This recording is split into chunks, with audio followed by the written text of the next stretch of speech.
The next thing we have to style and deal with is our mobile navigation. So by using Webflow's native navigation element, our navigation here at the top automatically is hidden under a hamburger menu, which overall is a pretty helpful thing. But when I click on it, oh my God, this is so ugly and definitely not looking the way that we want, which is this.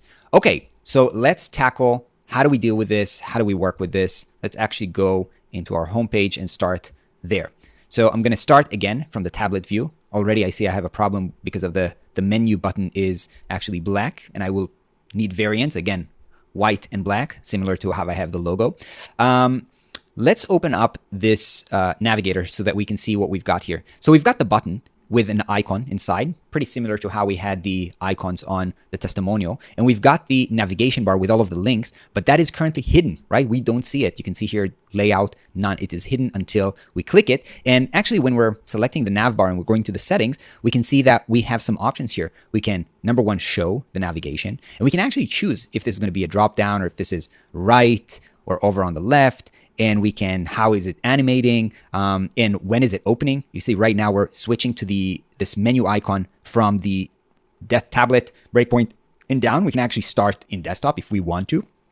So we've got some options here. Now that this is open, let's go ahead and start styling this and dealing with it. So for the menu button, I'm going to need a class here. I'm going to call this mobile menu button. And let's go ahead and currently this is set to open. I actually don't need this to be open. I can go ahead and hide this. The only thing I want is to make sure that the text is white. So I'm going to go into the text color and just change it to white so that we can see what we have here. So this is a good start even before we're dealing with how this looks like when it's open. So now let's go ahead and open the menu so that we can start styling it. Now, the first thing that we have is we've got a background on this whole thing that is actually pitch color. Now we're going to have to think, how are we going to animate this color in? But let's go ahead and just give a color to this. We've got the nav links and they are wrapped inside of the nav menu. I think the background is on the nav menu, right? Yeah, the background is here. So let's call this nav menu wrapper and change the color here to pitch. What would happen if I change also the text alignment to center? No, that does not affect the nav links. We're going to need to edit each one of these. I do want to add a little bit of padding from left and right so they are aligned like this. And this is one more time the place where I said this is probably a good idea to start using variable because we are using the padding, same padding that we had on all of the sections. And yeah, it's probably a good time to go ahead and create that padding, this variable. It's just too late for me in the game for this, but next projects we're definitely be using variables for our paddings. Now let's go to the nav link. We already have a class for that. So here we can go ahead and center them. We can also change the font from this body text to heading and making it larger, right? It should be something like, yeah, it's pretty large, almost like the logo, I think. So we've got this, and let's add a little bit padding from top to bottom so there's a little bit more space here. And also there's a line, underline. So let's decide whether we need an underline to each one of these. Yeah, I think we can use an underline here. Now this is not an underline like we have here on the hover state, by the way, which is irrelevant because again, nobody can hover on top of something on mobile, but we just need a border to this box, to this div. So navlink, let's go down here into the borders, select only the bottom border and add a style of solid, 1 pixel, black, and I think that's already good. So this nav wrapper, let's give this a little bit more padding from the bottom so that we can see that. And padding from the top. Actually, at the top, we need another border. So how are we going to do this? Maybe this first item, we can give that. Let's call this first nav item.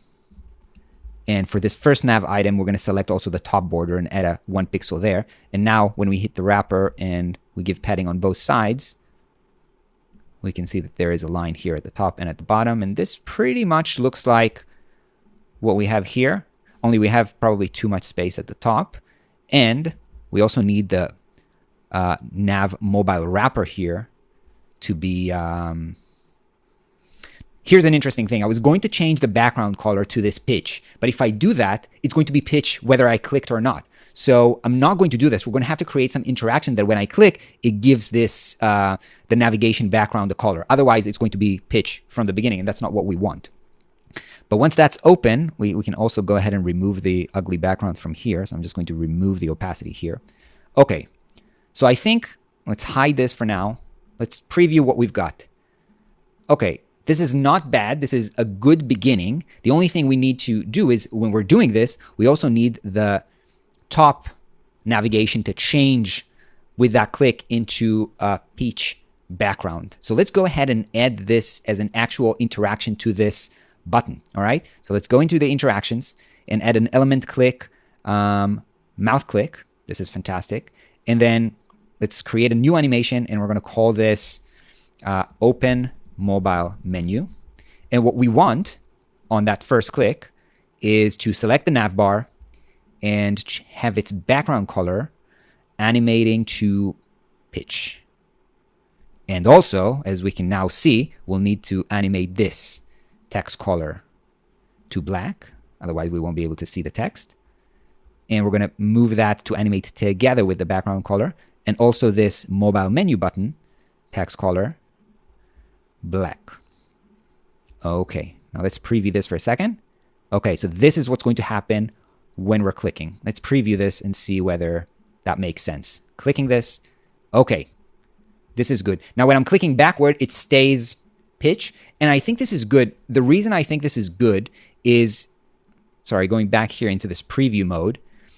Remember when we're scrolling down, we're going to have this background appearing anyway. And when we're going to open that, we don't want that to disappear backwards because we're going to have a background here anyway. The only thing I noticed is that we have this animation to transition the background. Now we'll have to add also this mobile nav menu to make sure that that's animating as well. So let's figure out, where do we have this? We've got the, where do we have this animation? We've got the interaction here, scroll into view, that is triggering this nav scroll that's animating the background color and the text color. Let's also add this mobile menu here, text color animating to black together with these. Save, and now let's preview what we have. Now we have this, it's changing to black. We can open up, we can close that, and okay, I'm pretty happy with what we have right now. So I feel that's good. We can now go down into mobile and preview that. Does that make sense? Now, here's the problem. We have the problem with the padding, which is, again, we'll have to basically go here, open the menu, and adjust the padding. Show, adjust the padding here. Let's go into the styling panel, adjust the padding to what we have here. Can actually just go into mobile now and make the adjustments here as well. I guess this. Okay. Now let's preview. Sorry, open, close. Okay. Looks like the mobile navigation is done. Let's hide it so we don't have to see it all the time. Let's close this. The last thing that I said I wanted to do is to make sure that we also have a variant, because here this is white, and probably on other pages we're going to need this to be black, right? So we do need the variant for this. Let's go ahead and create a variant. Let's go into, oh, this is black logo. So immediately it already tells me that we're on the black logo variant. So I can just change the color here into black. This is amazing. So now the same variant is switching between white logo and black logo, is also changing the mobile icon, which is exactly what I wanted. And we're done.